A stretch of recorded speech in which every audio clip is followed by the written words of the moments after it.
Morning. A new bill in Frankfort could change how decisions are made in Kentucky schools. Why some say it's a step forward for accountability.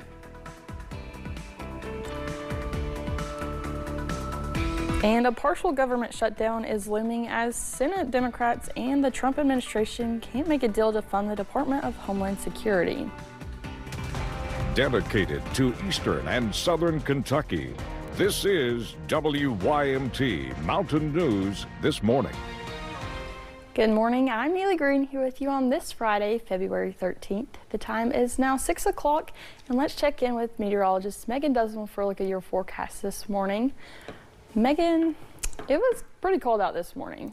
I would have to agree with that. Yeah, it's one of the coldest mornings we've seen in a while, unfortunately, but I'm glad that we're going to see improvements throughout the next several days, especially since sunny skies are in the forecast this morning and throughout the day. That's going to make those temperatures feel even better. So here's a look at satellite and radar right now, and it's nice and clear. We're not dealing with any clouds, no sprinkle chances, no rain chances. It's a perfect start to your day, albeit a little bit cold, of course, as we're looking at those 20s all across the region. And as we head into the afternoon, the 50s are in the forecast. Yep, you hear that right. A lot of 50s out and about, leading to a wonderful afternoon with those sunny skies. And here's what you need to know as we're heading into your Valentine's Day weekend. We're going to see those temperatures warming up into your Saturday. Most of your Saturday, mostly sunny to partly cloudy skies.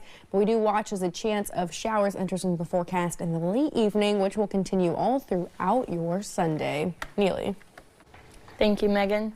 A Rowan County man has been found dead and has now been identified. The coroner says the victim is 41-year-old William Manning from Moorhead. Manning was found on Wednesday around noon off of Rock Fork Road. The coroner's office says no foul play is expected, and they are waiting for an autopsy and toxicology results. Christian Delgado is expected in court this morning in Rockcastle County. Delgado is accused of kidnapping a 13-year-old girl after meeting her on a dating app and driving from Florida to Kentucky last October. Investigators say the girl was found safe in Maryland just after Christmas. Delgado is facing kidnapping charges on the state level as well as federal counts related to traveling across state lines for illegal conduct. Delgado will formally hear the charges against him and enter a plea. We'll bring you updates from the courtroom as they come in. It's been nearly 2 weeks since the mother of Today's Show host Savannah Guthrie was reported missing. The FBI has doubled the reward to $100,000 for any information leading to the return of Nancy Guthrie or the arrest of anyone involved in her disappearance. For the first time, authorities have also released a detailed profile of the person they are calling a suspect in the case as the search for answers continues. It does not necessarily mean he's going to stand out like some strange guy that is frightening to people, but rather would blend in so that he doesn't generate a lot of concern. As of yesterday, the FBI says it has received more than 13,000 tips in the case.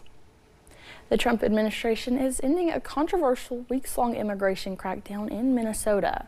The announcement comes after weeks of protest and further controversy following the deaths of Renee Good and Alex Pretty, two U.S. citizen protesters shot by federal immigration agents. White House border czar Tom Homan says more than 4,000 arrests were made and many public safety threats, but he could not provide a breakdown of how many were violent offenders. The surge is leaving Minnesota safer, Minneapolis safer, because of the cooperation we got with the counties and the state and local law enforcement responding to our needs. I'll say it again, it's less of a sanctuary state for criminals. Homan says a small federal footprint will remain in Minneapolis. Immigration and Customs Enforcement says it has opened more than 36 internal investigations into alleged excessive use of force by its agents. The cases span from January 2025 through January 2026. Yesterday, Acting ICE Director Todd Lyons told the Homeland Security Committee that 18 investigations are closed, 19 remain open, and one has been referred for further action. Lyons did not identify the case sent forward. He said ICE reviews every incident and holds agents accountable. With the partial government shutdown approaching Saturday, the White House and Senate Democrats are still at odds over funding for ICE and the Department of Homeland Security. Bradley Blackburn is tracking the latest. In Washington, parts of the government are set to be frozen because of anger over ICE. Senate Democrats are refusing to fund the Department of Homeland Security unless there are changes like restricting agents from wearing masks and tightening rules around warrants. Unless there are really strong, meaningful reforms to rein in ICE and stop the violence, there will not be Democratic votes to fund ICE and extend the awful status quo that now exists. They want our law enforcement to be totally vulnerable and put them in a lot of danger. They have some things that are really very hard to approve. A DHS shutdown will impact the TSA, Coast Guard, and FEMA, but Democrats blocked a vote Thursday rejecting a last-minute White House funding proposal. In California, Homeland Security Secretary Kristi Noem focused on the administration's plan to put more resources at the southern border and hire thousands more Border Patrol officers. Today, the men and women of the Department of Homeland Security are on the front lines of the fight against the cartels and the drugs poisoning our country. At the same time, the president's border czar, Tom Homan, said the federal immigration enforcement surge in Minnesota is winding down. I have proposed, and President Trump has concurred, that this surge operation conclude. Minnesota officials testified on Capitol Hill yesterday during the debate over DHS funding. Current funding is set to expire at midnight Friday. Bradley Blackburn, CBS News, New York. A partial shutdown on Saturday could last some time as lawmakers are leaving Washington for a week-long recess. The governor highlighted the Commonwealth's work to end substance abuse. The event was hosted by the nonprofit People Advocating Recovery. Bashir spoke alongside other Kentuckians who shared their stories of overcoming drug addiction. The event yesterday was also an opportunity for Bashir to designate February 11th as Recovery Advocacy Day in Kentucky. We've lost too many parents, children, family members and friends, all children of God, taken far too soon. Here in Kentucky, we are committed to doing the work to fight this deadly epidemic. The nonprofit People Advocating Recovery also has a council of members who talk with lawmakers about ways to improve recovery outcomes through legislation.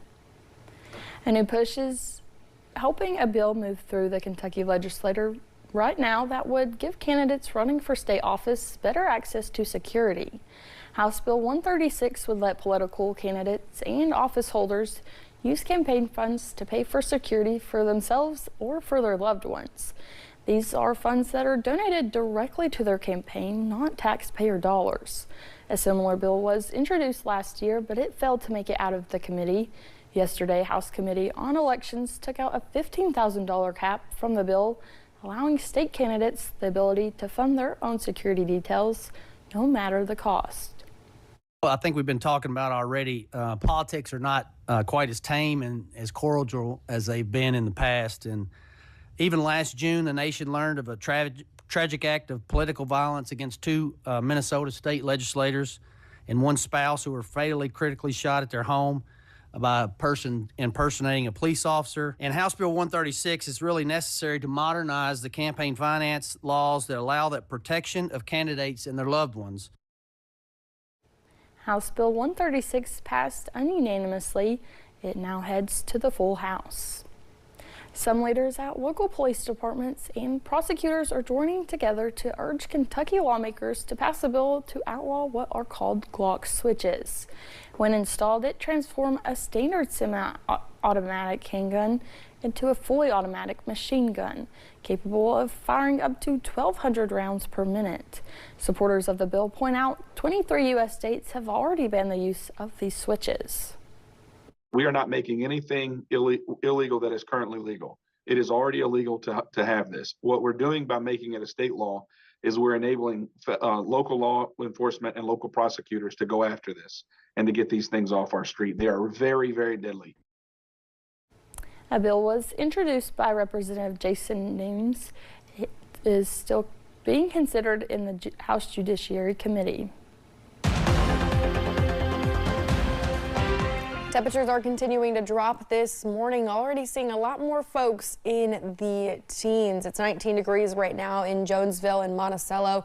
We're at 20 degrees in Clintwood and Grundy. And keep in mind, these temperatures will drop for the next hour or so before that sun starts to rise. And then we're watching the temperatures warm into the afternoon with forecast highs in a mixture of the 50s. Mostly the low to mid 50s is what you can expect for those high temperatures. It's going to be a beautiful day out there as we're watching plenty of sunshine all day long, which are just going to make those temperatures feel even better. Neely.